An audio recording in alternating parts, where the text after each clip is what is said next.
नमस्कार बंधुरा आमी आबारो फिरे एसेছি आरो एकटी नतून पर्व निये।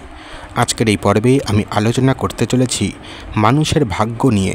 এই নিয়ে বিস্তারিত আলোচনা করব আজকের পর্বে। শুরু করার আগে বলে রাখি বন্ধুরা, চ্যানেলে এরকম ধরনের ভিডিও আরও দেওয়া রয়েছে, দেখে আসবেন। চ্যানেলটিকে অবশ্য করে সাবস্ক্রাইব করবেন। চলুন আর দেরি না করে শুরু করা যাক। দেখুন বন্ধুরা, মানুষের ভাগ্য নিয়ে জল্পনা কল্পনার শেষ নেই। কেউ বলেন জন্মের আগেই সব নির্ধারিত হয়ে যায়, আবার কারো মতে কর্মের ফলেই ভাগ্য নির্মিত হয়।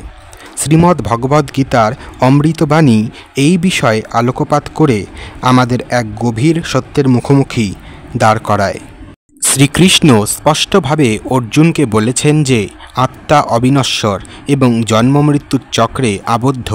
প্রতিটি জন্মের সঙ্গে পূর্ববর্তী জন্মের কর্মফল সঞ্চিত থাকে।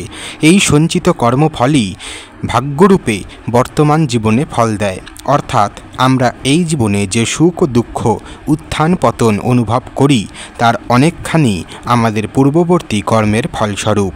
গীতার শ্লোকে বলা হয়েছে, যেমন মানুষ পুরনো বস্ত্র ত্যাগ করে নতুন বস্ত্র পরিধান করে, তেমনি আত্মা পুরনো শরীর ত্যাগ করে নতুন শরীর ধারণ করে।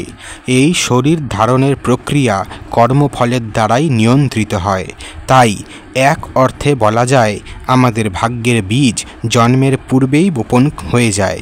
পূর্বজন্মের অর্জিত কর্মফল একটি নকশার মতো, যা আমাদের বর্তমান জীবনের মূল কাঠামো তৈরি করে দেয়।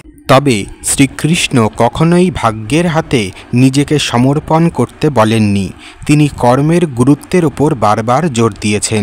শ্রীকৃষ্ণ অর্জুনকে নিষ্কাম কর্মের উপদেশ দিয়েছেন। তোমার কর্মেই অধিকার, ফলের প্রতি নয়। কর্মফলের হেতু হয়েও না এবং কর্ম না করার প্রতিও আসক্ত হয়েও না।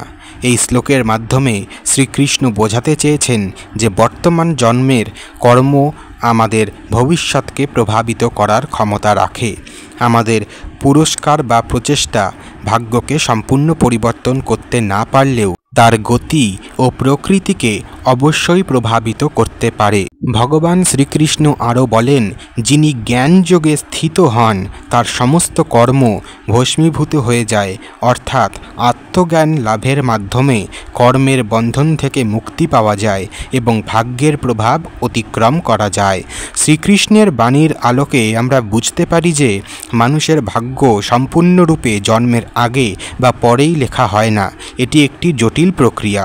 পূর্বজন্মের কর্মফল রূপে আমাদের জীবনের একটি ভিত্তি তৈরি করে দেয়, কিন্তু বর্তমান জন্মের কর্ম, প্রচেষ্টা ও জ্ঞান অর্জনের মাধ্যমে সেই ভিত্তির ওপর আমরা নিজেদের ভবিষ্যৎ নির্মাণ করতে পারি। অতএব ভাগ্যের দোহাই দিয়ে কর্মবিমুখ হওয়া উচিত নয়, বরং নিষ্কাম কর্মের মাধ্যমে নিজেদের কর্তব্য পালন করে এবং ভগবানের প্রতি শরণাগত হয়ে আমরা আমাদের জীবনের গতিপথকে উন্নত করতে পারি। শ্রীকৃষ্ণের এই অমূল্য শিক্ষা আমাদের কর্মযোগী হতে এবং ভাগ্যের রহস্য ভেদ করতে সাহায্য করে।